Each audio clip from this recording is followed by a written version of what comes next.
Assalamualaikum warahmatullahi wabarakatuh. Dalam video kali ini saya akan membahas materi hukum pidana. Video ini saya buat demi menyelesaikan tugas ujian tengah semester saya dalam mata kuliah hukum pidana yang dibimbing oleh Bapak Ceni Berlian SHMH. Ada 7 poin penting dalam materi kali ini, yaitu yang pertama ada pengertian hukum pidana, yang kedua ada pembagian hukum pidana, yang ketiga sejarah hukum pidana, yang keempat ada tujuan hukum pidana, yang kelima jenis-jenis pidana, yang keenam alasan penghapusan pidana, dan yang ketujuh adalah daluarsa. Kita masuki poin yang pertama, yaitu pengertian hukum pidana. Pengertian hukum pidana itu kita bagi dulu menjadi dua, yaitu hukum dan pidana. Hukum adalah seperangkat peraturan yang tertulis dan tidak tertulis yang bersifat perintah dan atau larangan yang memiliki konsekuensi atau akibat hukum. Sedangkan pidana adalah suatu penderitaan yang sengaja dijatuhkan oleh negara kepada seseorang atau beberapa orang yang melakukan pelanggaran-pelanggaran, kejahatan-kejahatan terhadap kepentingan umum. Jadi hukum pidana dapat kita artikan sebagai keseluruhan dari peraturan-peraturan yang menentukan perbuatan apa yang dilarang beserta hukuman apa yang akan dijatuhkan bagi pelanggarnya. Poin yang kedua yaitu pembagian hukum pidana.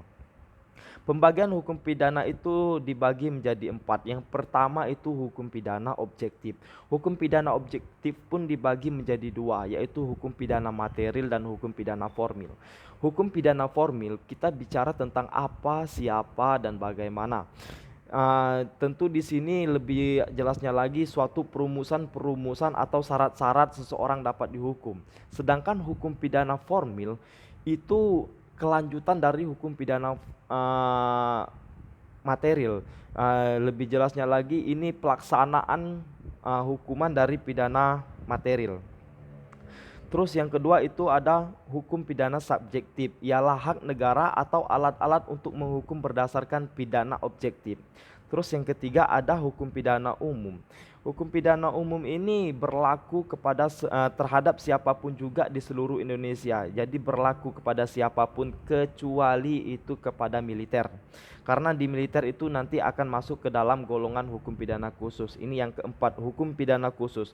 Hukum pidana khusus pun dibagi menjadi 2, yaitu hukum pidana militer dan hukum pidana pajak. Terus kita masuk ke poin yang ketiga, yaitu sejarah hukum pidana. Sejarah hukum pidana di Indonesia itu dibagi menjadi 5 masa. Yang pertama itu ada zaman VOC, yang kedua ada zaman Hindia Belanda, yang ketiga ada zaman pendudukan Jepang, yang keempat ada zaman kemerdekaan, dan yang kelima itu rancangan KUHP baru. Terus poin selanjutnya itu tujuan dari hukum pidana. Tujuan dari hukum pidana ini yang banyak sebenarnya, tapi di sini akan saya sebutkan beberapa poin. Yang pertama itu membuat pelaku tindak kejahatan takut dan jera. Terus yang selanjutnya melindungi negara, melindungi penguasa negara, melindungi masyarakat umum, melindungi individu, melindungi harta benda individu, melindungi binatang dan tanaman. Terus hukum pidana itu bertujuan untuk menakut-nakuti setiap orang agar jangan sampai melakukan perbuatan yang tidak baik. Terus mendidik orang yang telah pernah melakukan perbuatan tidak baik menjadi baik dan dapat diterima kembali dalam kehidupan lingkungan masyarakat. Poin selanjutnya itu jenis-jenis pidana. Jenis-jenis pidana ini yang pertama itu adalah pidana mati, di mana pidana mati ini seseorang yang melakukan tindak pidana dijatuhkan hukuman mati. Terus yang kedua pidana penjara. Pidana penjara ini sudah tidak asing lagi bagi kita, di mana seseorang yang melakukan tindak pidana itu nanti akan dimasukkan ke penjara, nanti ditempatkan di lapas. Dan yang ketiga itu adalah pidana kurungan. Pidana kurungan ini paling sedikit 1 hari dan paling lama itu 1 tahun 4 bulan, tidak boleh lebih daripada itu.